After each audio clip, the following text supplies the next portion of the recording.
santai yang membahas berbagai isu yang dekat sekali dengan kehidupan ASN.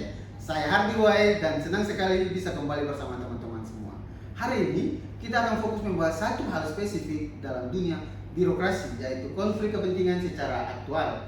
Bukan yang sifatnya berpotensi terjadi, tetapi yang sudah benar-benar terjadi dan mempengaruhi keputusan seorang pejabat. Bersama saya hari ini sudah hadir dua orang narasumber yang cantik-cantik untuk membedah topik ini. Yang pertama ada Kakak Mita.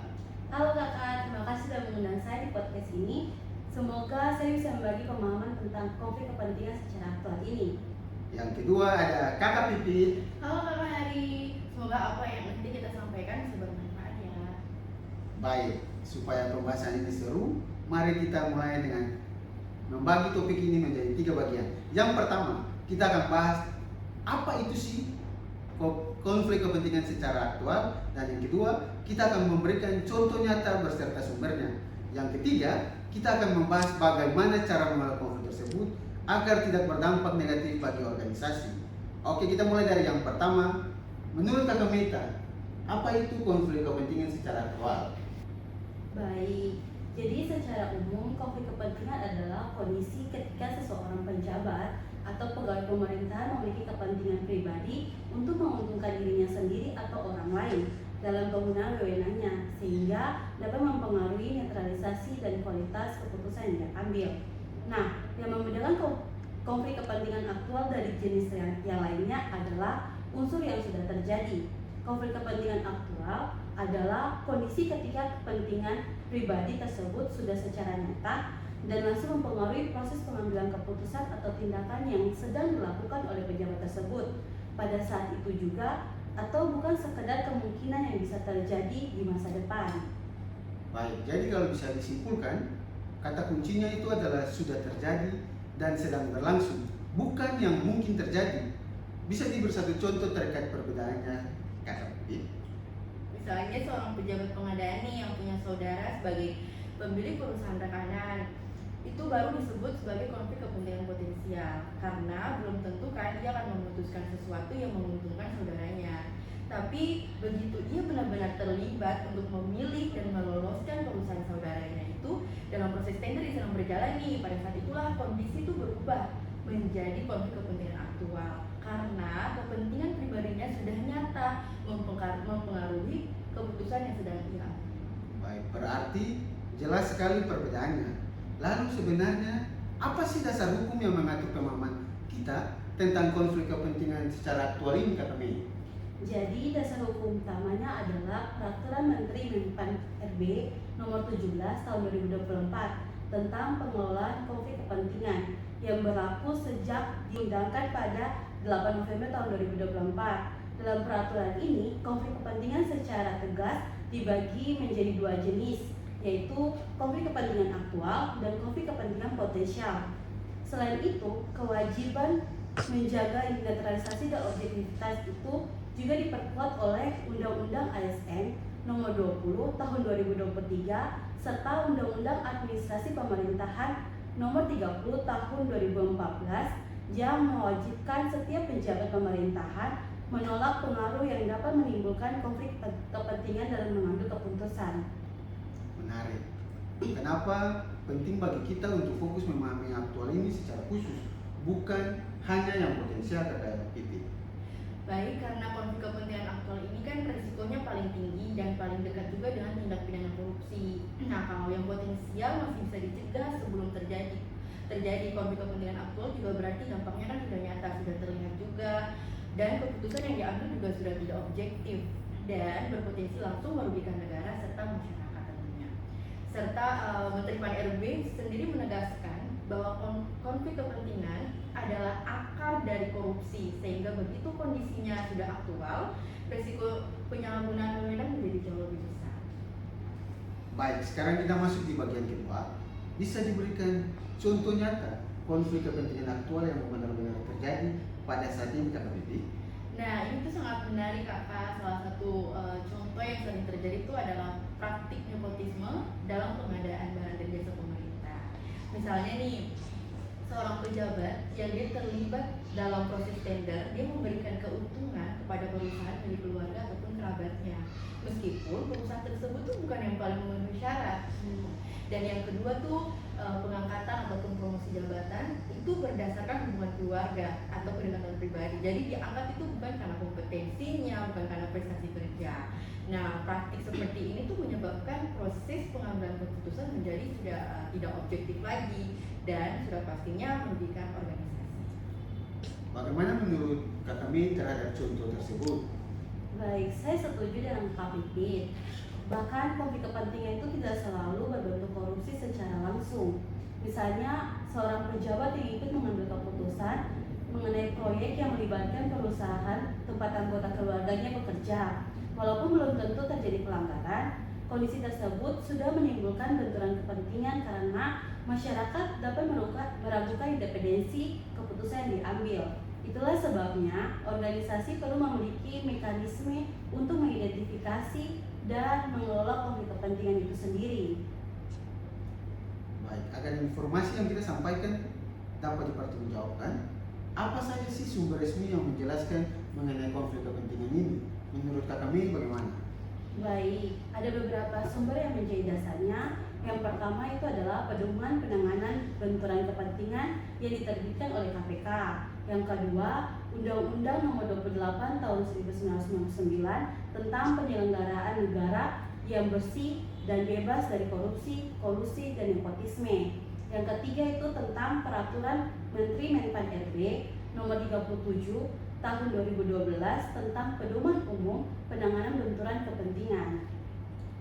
Apakah ada data yang menunjukkan seberapa sering konflik kepentingan aktual semacam ini sering terjadi di sektor pengadaan? Tentunya pasti ada. Survei penilaian integritas ataupun SPI tahun 2024 yang dirilis oleh KPK yang mencatat bahwa 82% pemerintah provinsi dan 67% pemerintah kabupaten kota itu masuk dalam kategori rentan korupsi akibat lemahnya pengelolaan pengadaan barang dan jasa juga. Bahkan ada data KPK tahun 2024 juga mencatat hampir 90% perkara yang disidangkan berkaitan dengan sektor pengadaan barang dan jasa, dan konflik kepentingan menjadi salah satu faktor pendorong. Disimpulkan konflik kepentingan aktual ini bukan wacana, tapi memang benar-benar terjadi dan tercatat dalam data resmi lembaga negara maupun lembaga pemantau independen. Sekarang kita masuk di segmen ketiga, yang menurut saya paling penting. Kalau konflik kepentingan aktual ini sudah terjadi, bagaimana cara mengelolanya supaya tidak berdampak negatif bagi organisasi? Menurut Kak Mei bagaimana? Baik, jadi langkah pertamanya adalah yang paling mendasar adalah deklarasi diri. Berdasarkan Permenpan RB Nomor 17 Tahun 2024, begitu seorang pejabat menyadari dirinya sedang berada dalam konflik kepentingan aktual, ia wajib segera mendeklarasi diri kondisinya tersebut kepada atasan atau pimpinan instansinya sebelum melanjutkan proses pengambilan keputusan. Dengan deklarasi ini, pimpinan dapat segera mengambil langkah lanjutan, misalnya mengalihkan kewenangan pengambilan keputusan tersebut kepada pejabat lain yang tidak memiliki keterkaitan kepentingan, sehingga proses pelayanan tetap berjalan, namun keputusannya tetap independen dan objektif. Jadi intinya itu bukan menghentikan pelayanan, tapi mengalihkan siapa yang mengambil keputusan. Kalau dari sisi pengawasan organisasi sendiri, langkah apa yang akan dilakukan menurut Kakak Pipit? Baik Kakak, dari sisi organisasi ada beberapa langkah mitigasinya. Pertama, penguatan pengawasan internal melalui peran aktif inspektorat, termasuk membentuk tim pemetaan konflik kepentingan di masing-masing instansi. Ini tuh sudah dilakukan misalnya oleh Sekretariat Jenderal MPR RI, yang dimana dia membentuk tim pengelolaan dan pemetaan konflik kepentingan sebagai tindak lanjut dari Strategi Nasional Pencegahan Korupsi. Nah, kedua, rotasi jabatan secara berkala pada posisi-posisi yang rawan konflik kepentingan, terutama di bagian perencanaan dan pengadaan. Ketiga diwajibkan untuk fakta integritas bagi setiap pihak yang terlibat dalam pengambilan keputusan strategis, sehingga ada komitmen tertulis untuk bersikap objektif. Kalau konflik kepentingan aktualnya sudah terlanjur menimbulkan keputusan yang bermasalah, apa yang seharusnya dilakukan oleh organisasi? Baik, dalam kondisi seperti itu, organisasi perlu segera melakukan evaluasi dan koreksi terhadap keputusan yang sudah diambil. Misalnya melalui audit oleh Inspektorat atau Badan Pengawasan Keuangan dan Pembangunan agar dampak kerugiannya bisa diminimalkan sedini mungkin. Selain itu, penting juga untuk menelusuri apakah kondisi tersebut sudah dideklarasi sebelumnya atau tidak, karena akan menentukan langkah pembinaan maupun sanksi yang perlu diberikan kepada pejabat yang bersangkutan. Kalau dari sisi individu ASN sendiri, sikap apa yang paling penting dimiliki agar konflik kepentingan aktual ini tidak sampai merugikan organisasi? Yang paling utama tuh pasti soal integritas, soal kejujuran, dan juga keberanian untuk terbuka sejak awal.